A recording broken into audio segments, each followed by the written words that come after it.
countries benefiting from them. Let us say China have to go to other countries to take resources from them. You know how many Jews and everything coming from China and go here, America? Maelia Bee, yeah, she walking down the street. Maelia Bee, yeah, she on the TV screen. Maelia Bee, yeah, she on TV. La la la. Maelia Bee, Maelia Bee, la la.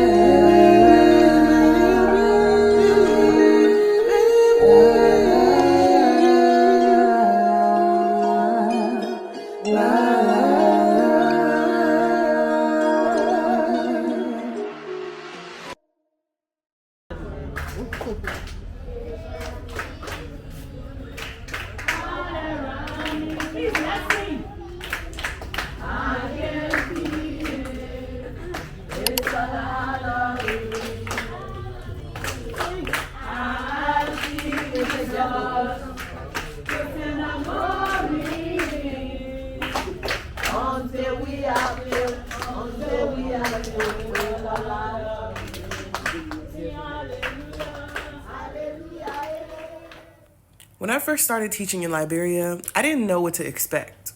I just knew I had a heart full of purpose and a desire to make a difference.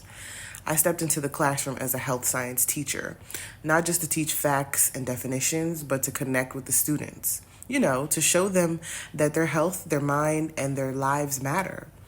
Some days were beautiful. The students were respectful, they were eager, they were curious. They asked questions that showed me just how intelligent and capable they really were. And other days were really hard.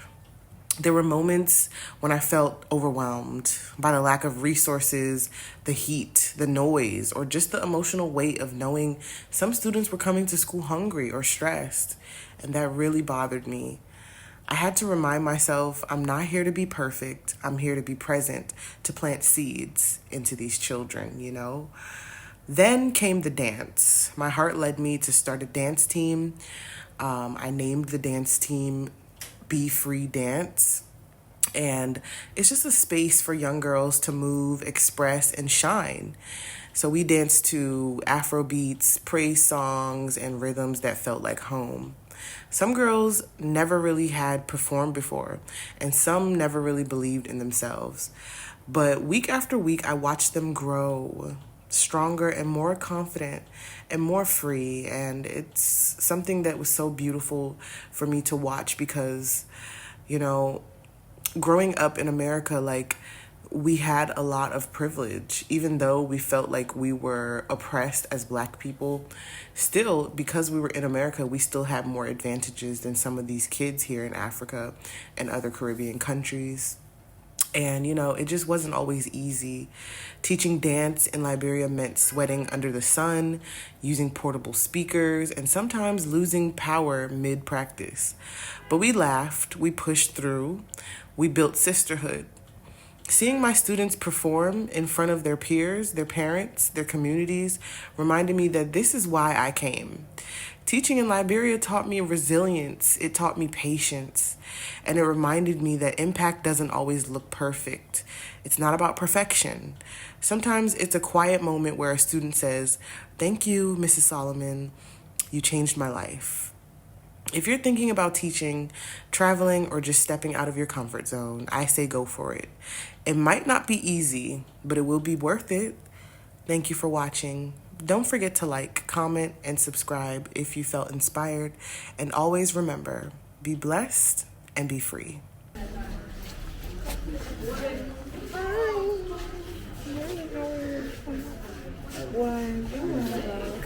got fever. All right, so who else knows? Raise your hand. Y'all know. Y'all know what happened in Burkina Faso? Okay.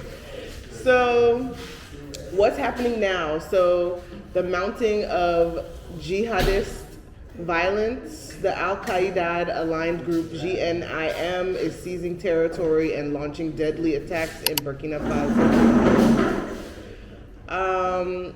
So basically, there is some new things happening in Burkina Faso where the president is taking his power back.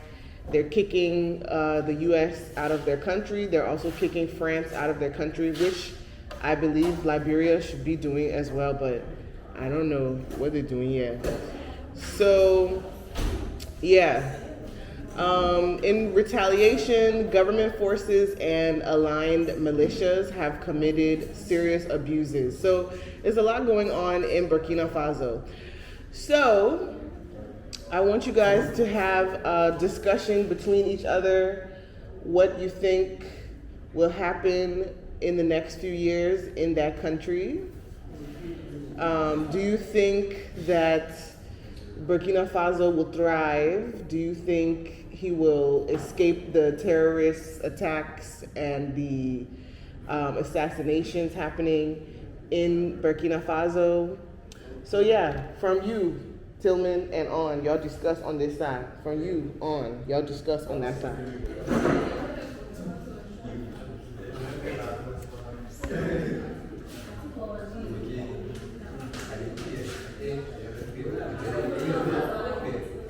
And also, if you don't know, you can use your phone too to look up videos and watch what's happening there. You can look up, the things that are going on right now. So I'm giving you permission to use your phone in class, but be using it for Burkina Faso business. Okay, go ahead.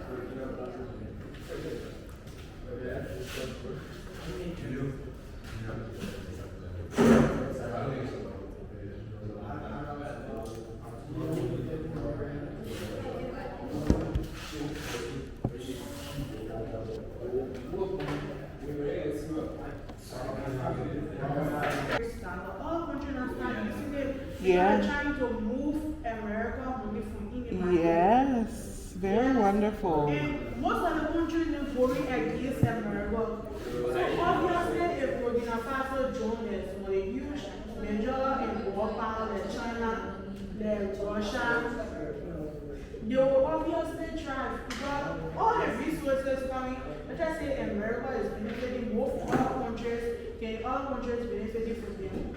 Let us say China has to go to other countries to take resources from them. You know how many goods and services come from China and from America? Yeah. So, obviously, all the stuff that in America can be produced in other countries. The people can get the industries and start producing things. And they can export from all places. Now that America has, more America has, now all places in the world don't have. Yeah, okay, nice. I love that. I love that. So, what have you guys come up with on Burkina Faso and what's happening in Burkina Faso?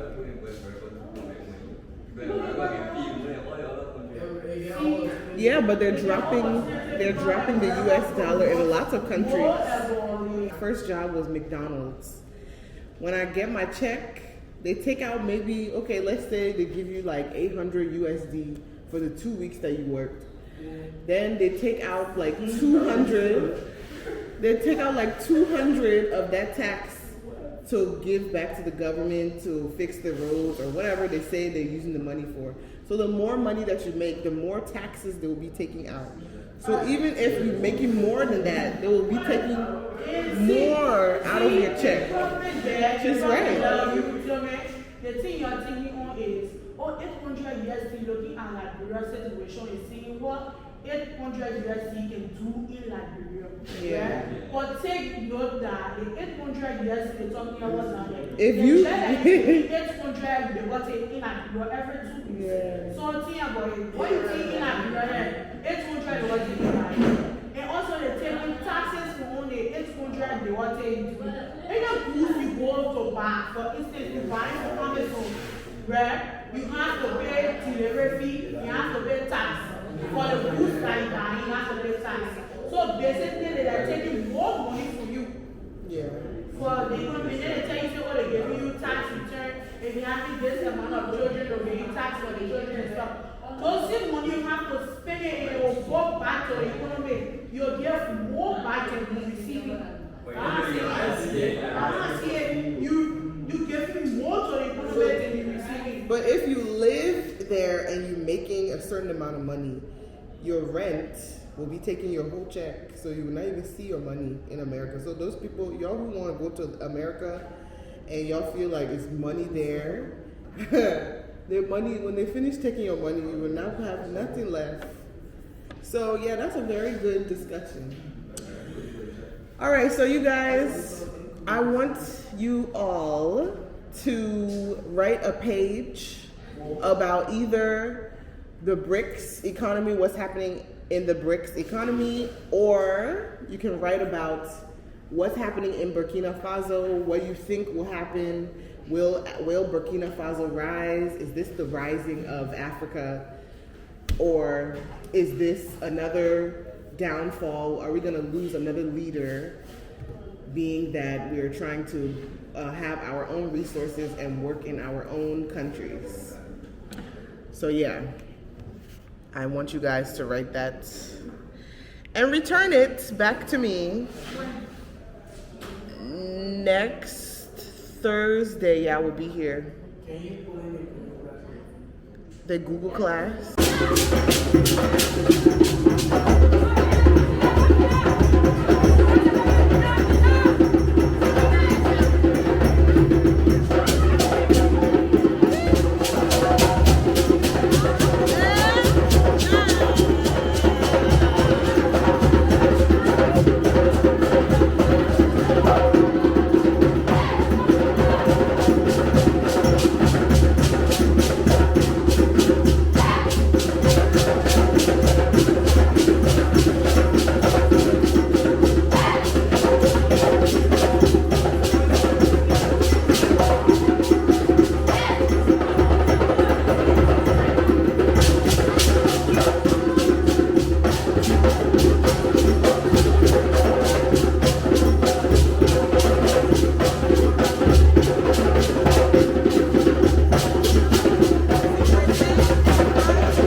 experience teaching in Liberia has been more than rewarding.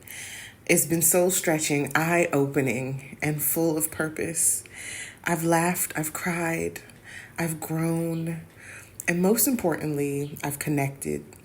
These moments, these faces, these voices, the breakthroughs, I will never forget them. They've become a part of me, a part of my story. And no matter where life takes me next, I'll always carry this chapter in my heart.